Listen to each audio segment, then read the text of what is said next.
Nous sommes une âme en évolution sur Terre. Nous sommes en incarnation afin d'apprendre, d'évoluer et de grandir. Et pour y arriver, notre âme a besoin d'un véhicule et notre corps physique joue ce rôle. Il est ce véhicule. Le corps est dense et lourd. Il est porteur de mémoire et de programmes qui viennent de notre génétique. Nous portons de la lourdeur du passé transgénérationnel, tout ce que nos ancêtres ont vécu et n'ont pas libéré. L'enfant, dans toute sa simplicité, sa pureté et sa joie de vivre, devrait exister pleinement en nous. Cependant, pour rester solide et survivre, on met trop souvent l'enfant de côté. On ne l'autorise pas à être, à exister. Parce que nous devons être sérieux dans cette société de compétition, de performance et d'excellence. Nous portons tous un enfant blessé. Un enfant que nous avons peut-être abandonné, peut-être même emprisonné pour mille et une bonnes raisons afin de se protéger, afin d'être ce qu'on s'attendait que nous soyons, afin de correspondre aux standards d'une famille, d'un groupe ou de la société. L'âme aspire à vivre dans l'amour et l'acceptation, et notre mission sur cette terre est de vivre des expériences jusqu'à ce que nous arrivions à les accepter et à nous aimer à travers elles. Notre être profond choisit l'environnement et la famille dont nous aurons besoin, en tenant compte également de ce que les parents ont à guérir à travers un enfant comme nous. Ce qui explique que les enfants et leurs parents ont généralement les mêmes blessures à réparer.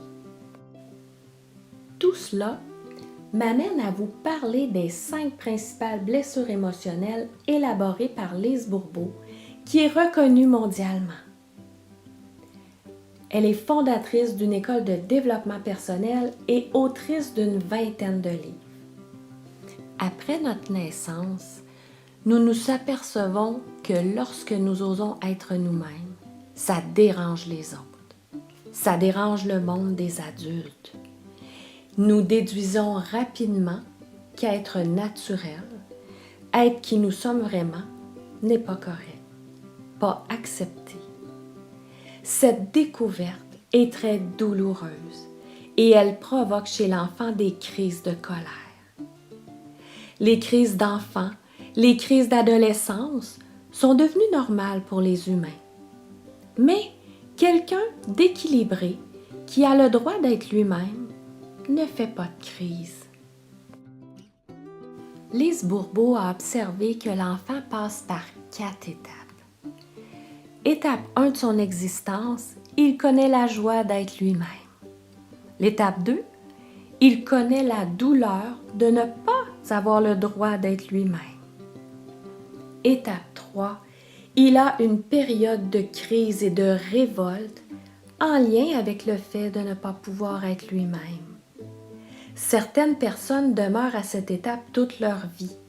Elles sont continuellement en réaction, en colère ou en situation de crise. Et l'étape 4, afin de réduire la douleur, on se résigne et on finit par se créer une nouvelle personnalité pour devenir ce que les autres veulent qu'on soit. Durant la 3e et 4e étape, nous créons des masques, c'est-à-dire des nouvelles personnalités qui servent à nous protéger contre la souffrance vécue lors de la 2e étape. Il y a 5 masques qui correspondent aux 5 blessures de base vécues par l'humain. Pour la blessure de rejet, on porte le masque du fuyant. Blessure d'abandon, le masque du dépendant. Blessure d'humiliation, le masque du masochiste. Blessure de trahison, le masque du contrôlant. Et blessure d'injustice, le masque du rigide. Et plus la blessure est importante, plus nous en souffrirons. Alors, plus nous porterons le masque souvent. Nous portons le masque, adoptons une nouvelle personnalité seulement lorsque nous voulons nous protéger. Selon Lise Bourbeau, les masques que nous créons pour nous protéger sont visibles dans notre apparence extérieure, car notre corps serait l'expression de ce que vit l'âme. Donc, la description du corps physique reflète fidèlement ce qui se passe à l'intérieur de nous. Madame Bourbeau a joint ses illustrations dans certains de ses livres en lien avec l'apparence du corps, selon les masques que nous portons. En travaillant sur nos blessures, notre attitude va se transformer et possiblement notre corps au fil du temps, car il se transforme lentement en raison de la matière tangible dont il est constitué. Je vais prendre quelques instants pour faire un portrait de chacune des blessures et ainsi faire émerger des réactions en chacun de nous afin de permettre des libérations conscientes et inconscientes pendant cette rencontre et bien au-delà. Pour ce qui est du rejet, l'éveil de la blessure aurait lieu de la conception à 1 an en lien avec le fait de ne pas sentir le droit d'exister. Selon Lise Bourbeau, l'éveil de la blessure se ferait avec le parent du même sexe.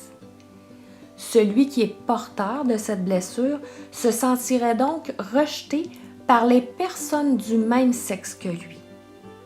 Il les accuse de le rejeter et éprouve davantage de colère envers ces personnes. Par contre, lorsqu'il vit une situation de rejet avec une personne du sexe opposé, il se rejette lui-même. Cela le porte alors à vivre plus de colère envers lui-même. Pour ma part, dans ma pratique, il est fréquent de tester que l'éveil de la blessure de rejet soit avec le parent du sexe opposé. Donc, toutes les informations de Mme Bourbeau sont intéressantes, mais elles ne doivent pas être figées comme une vérité absolue et c'est juste important d'en prendre conscience. On décrit le caractère de celui qui porte la blessure de rejet comme quelqu'un de détaché du matériel, perfectionniste, intellectuel.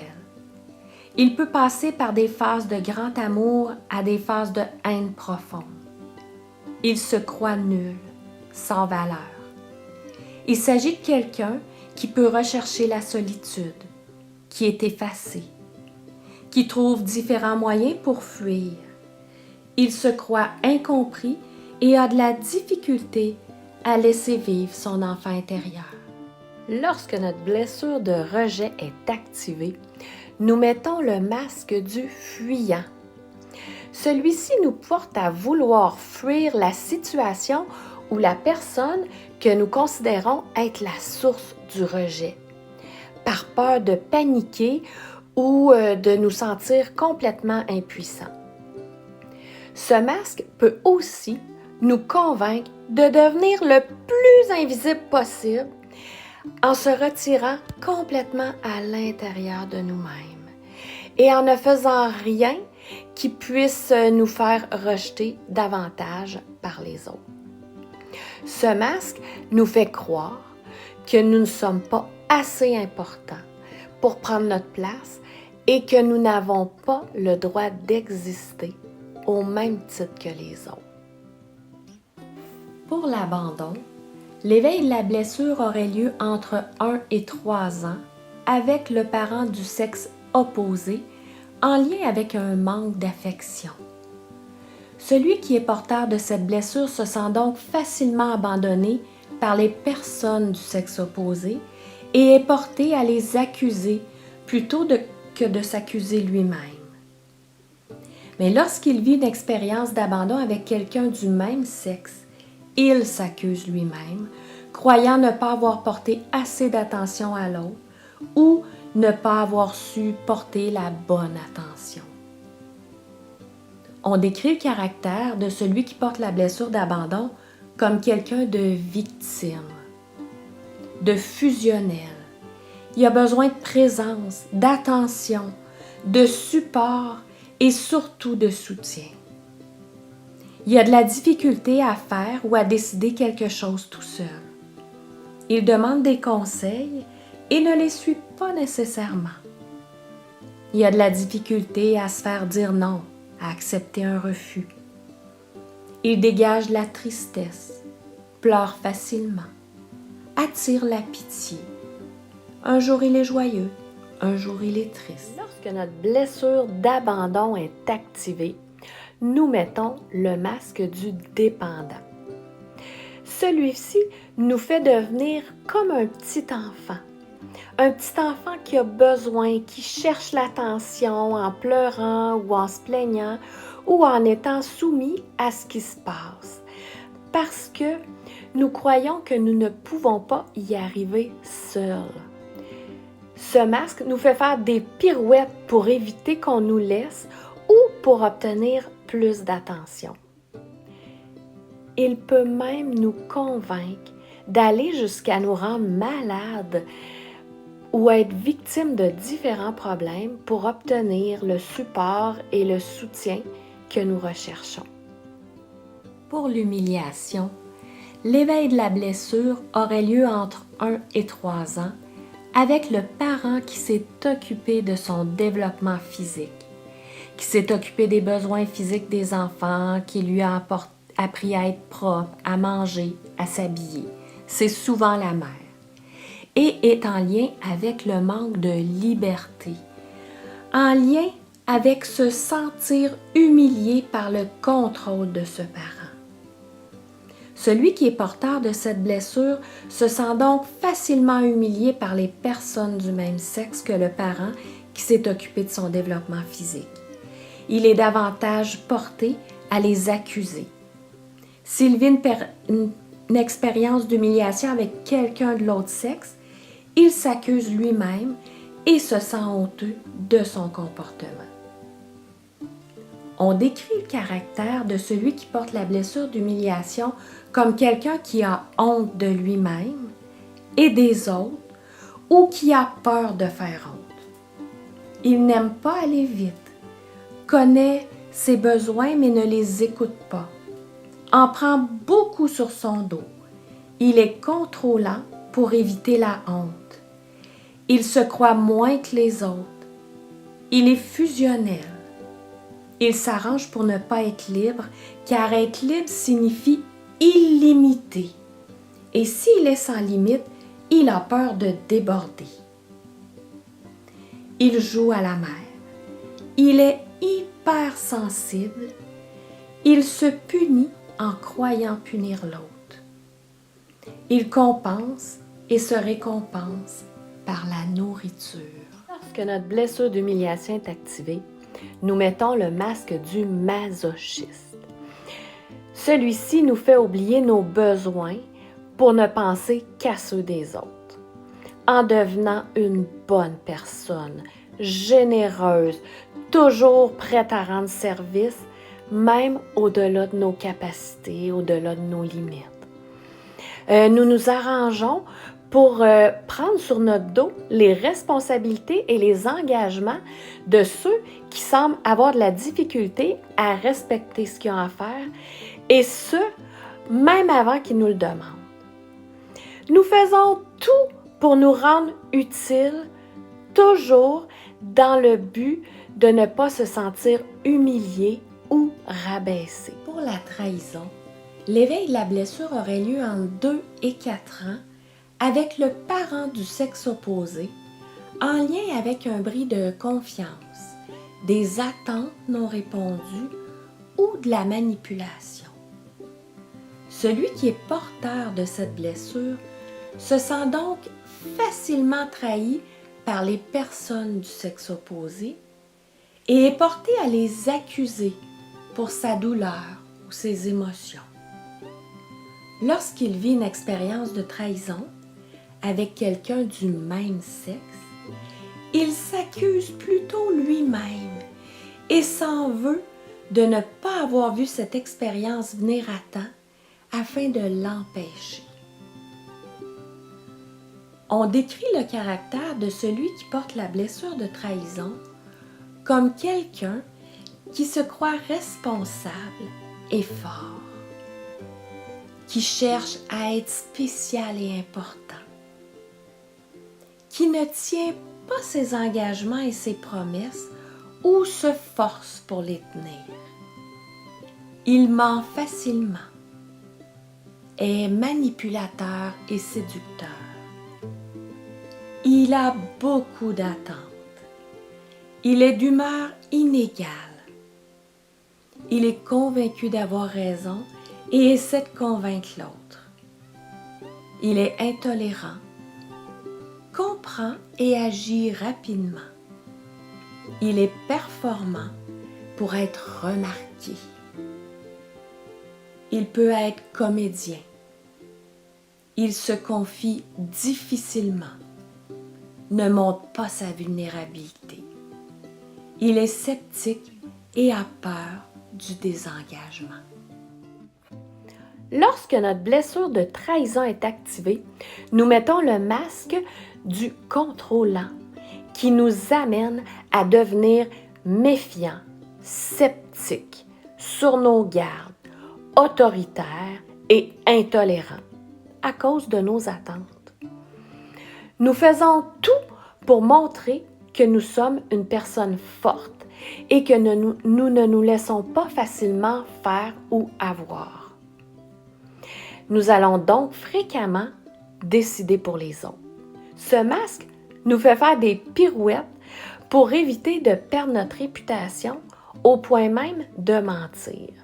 Nous oublions nos besoins et faisons tout ce qu'il faut pour que les personnes pensent que nous sommes une personne fiable et qu'on peut nous faire confiance. Ce masque nous fait également projeter une façade de personnes sûres d'elles, même si nous n'avons pas confiance en nous et que nous remettons en question constamment nos décisions et nos actions. Pour l'injustice, l'éveil de la blessure aurait lieu entre 4 et 6 ans avec le parent du même sexe, en lien avec le fait de devoir performer et être parfait. Il souffre d'injustice avec les personnes du même sexe et les accuse d'être injustes avec lui. S'il vit une situation qu'il considère injuste avec quelqu'un du sexe opposé, il n'accuse pas l'autre, mais plutôt lui-même d'être injuste ou pas correct. On décrit le caractère de celui qui porte la blessure d'injustice comme quelqu'un de perfectionniste, performant pour être parfait, rarement malade, dur pour son corps, quelqu'un qui est envieux, qui se coupe de son ressenti et se croise souvent les bras, se justifie beaucoup, a de la difficulté à demander de l'aide, peut rire pour rien pour cacher sa sensibilité, n'admet pas qu'il vit des problèmes, doute de ses choix, se compare à mieux ou à pire, a de la difficulté à recevoir en général, trouve injuste d'en recevoir moins ou encore plus injuste d'en recevoir plus que les autres. Il a de la difficulté à se faire plaisir sans se sentir coupable. Il ne respecte pas ses limites, s'en demande beaucoup, se contrôle, il aime l'ordre, il est colérique, froid et a de la difficulté à montrer son affection.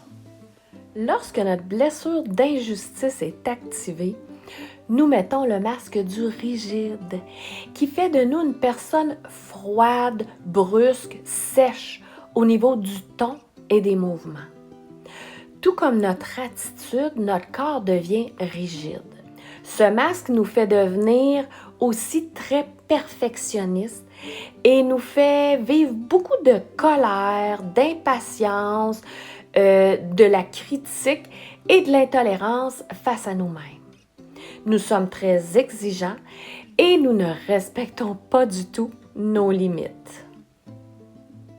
Bien sûr, lorsque nous portons une blessure, nous ne manifestons pas nécessairement tous les traits de caractère ou comportements liés à cette blessure, mais nous en manifestons souvent plusieurs.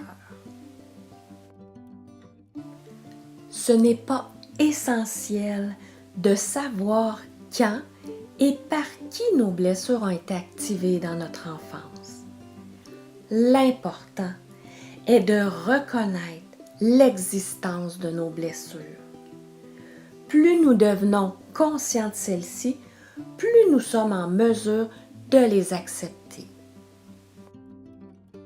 Les blessures nous appartiennent et ceux qui nous entourent sont présents en fonction de leur plan de vie qui a une résonance avec notre propre plan de vie. Nous attirons à nous les personnes dont nous avons besoin pour activer nos blessures afin de cheminer. Cependant, l'ego a la profonde croyance que nos souffrances sont causées par les autres. Et tant et aussi longtemps que nous laissons cette croyance être, que nous la laissons exister, prendre du pouvoir, nous sommes des victimes et ça ne laisse pas de place au cheminement et aux réparations. On vient de brasser énormément de blessures en nous, beaucoup de mémoire. Peut-être que vous le sentez, peut-être que non. Peut-être aussi que vous refusez de le sentir, ce qui serait tout à fait normal. Peu importe, tout est parfait. Ce qui a émergé va émerger au moment requis pour chacun. Qu'est-ce qui nous permettrait d'harmoniser ce qui est prêt à l'être maintenant?